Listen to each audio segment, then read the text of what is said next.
Silly question, but what is a general level of signal after mix and before it's submitted to master? You know, basically whatever you can get away with if you're able to only use a tiny bit of bus compression on your master, and your master is peaking at about minus 10, maybe. That's perfect. So an engineer has a lot of room to work with. So no, not a silly question at all. Val asks, if you push a little between 2 and 5 kilohertz based on Fletcher and Munson curve, this will not bring a felling of loudness? Sorry, man. I have no idea what you mean.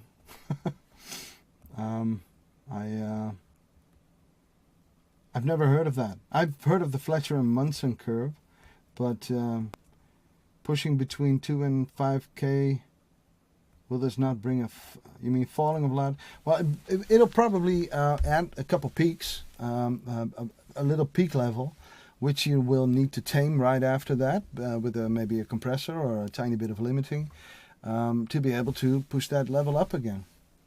So, yeah. So guys, if you have any more questions, I'm right here.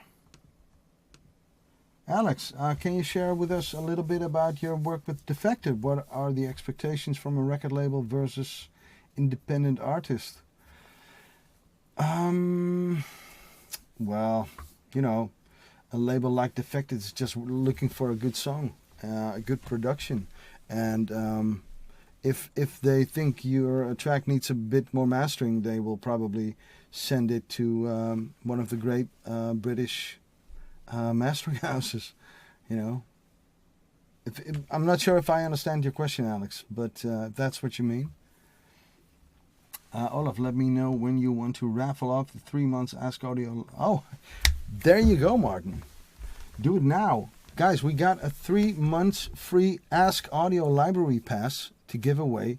I completely forgot to mention that. I'm so sorry. But we are going to give that away in a couple seconds. So stay tuned a little longer, if you will.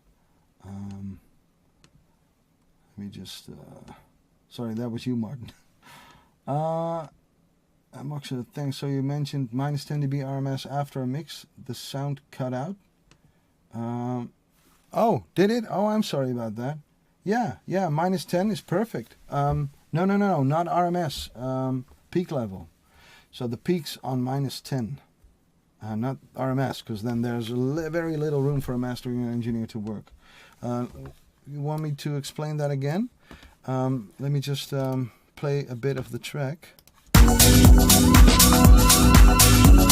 See, this is, I just turned it to peak level, the meters, and you'll see that it's actually going over 0 on the little meter, on the little dial readout over here.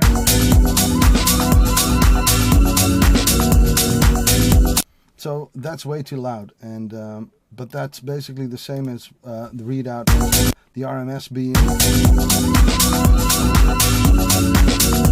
Oh, hold on, gotta watch the master itself, of course.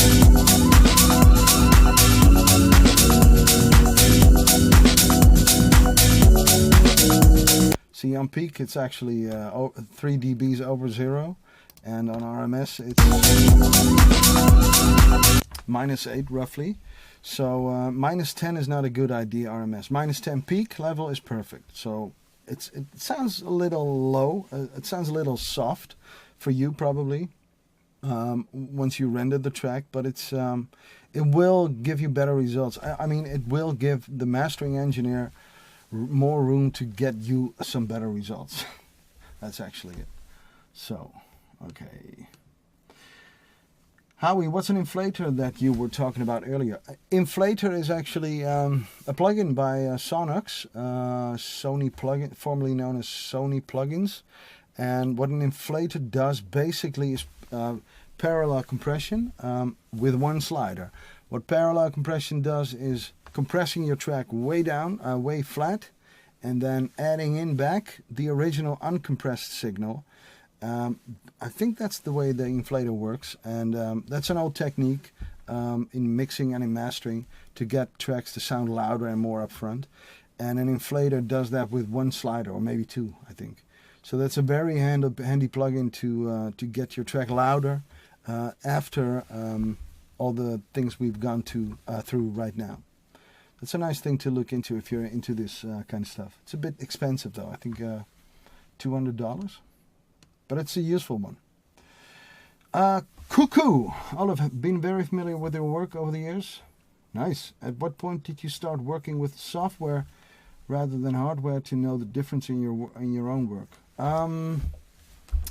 Well, the day I started to work with hardware, with software, was the day that I got into my new house, into my new mixing room, and I had no clue what the room sounded like. So I had a blank slate. I had no idea what was going to happen, and I just picked up work one day after I moved into the house, and I didn't. What I'm trying to say is I didn't really hear a difference because I didn't know the room yet, and I didn't really know the plugins that I bought for that purpose yet really well. So frankly, the stuff that I did back then sounded pretty bad, but hey, it sold anyway. So, and it worked really well on the dance floor because I was still inspired and being creative and stuff. So I didn't let it. I didn't let it get in the way of my creativity. So around the time Waterman was released, the first couple of years of Roots Records, when we started that, my tracks didn't sound the best, to be honest. And I'm the first to admit that. So now you know.